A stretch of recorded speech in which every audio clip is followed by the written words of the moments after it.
কার সাথে কার বিয়ে হবে সেটা কি পূর্ব নির্ধারিত?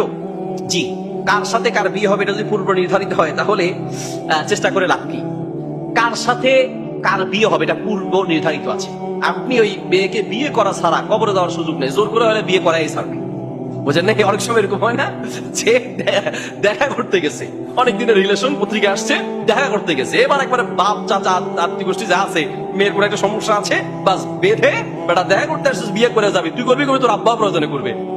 হ্যাঁ, এইরকম যে বিয়ে আপনার যদি নির্ধারিত থাকে সেটা আপনার হবেই হবে।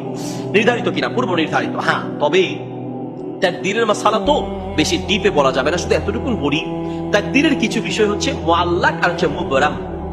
কিছু আছে শর্তযুক্ত আর কিছু আছে শর্তহীন।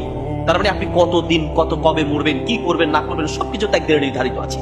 আর কিছু আছে শর্তযুক্ত, এটা করলে সেটা হবে।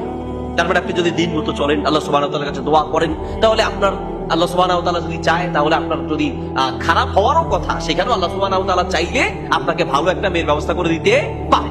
এই জন্য আপনাকে চেষ্টা করে যেতে হবে। একটা আয়াতের অর্থ যদি বুঝি তাকদীর সম্পর্কে, হাজারো প্রশ্নের উত্তর এসে যাবে। সেই আয়াতটি কি? ইন্নাল্লাহা আলা কুল্লি শাইইন কাদির।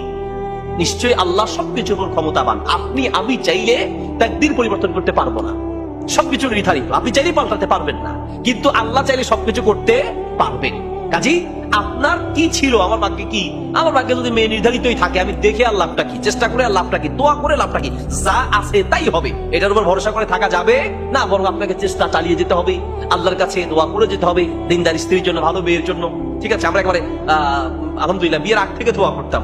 সূরা ফুরকানের ৭৪ নম্বর আয়াত, রব্বানা হাব লানা মিন আজওয়াজিনা ওয়া যুররিয়াতিনা কুররাতা আয়ুনিন ওয়াজআলনা লিল মুত্তাকিনা ইমামা। ভালো স্ত্রী, দিনদার স্ত্রী পেতে চাইলে এই দোয়াটা বেশি বেশি করে করতে হবে। তো এই যে দোয়া, এই দোয়ার মাধ্যমে আল্লাহ সুবহানাহু ওয়া তাআলা চাইলে আপনার যেটা নির্ধারিত ছিল, যদি খারাপ কোনো মেয়ে থাকে সেটাকে চেঞ্জ করে আল্লাহ সুবহানাহু ওয়া তাআলা ভালো মেয়ের ব্যবস্থা করে দিতে পারেন। অথবা যেটা নির্ধারিত ছিল সেটা যদি খারাপ থাকে, ওটাকে হয়তো ভালো বানিয়ে আল্লাহ আপনার জন্য ব্যবস্থা করে দিতে পারেন।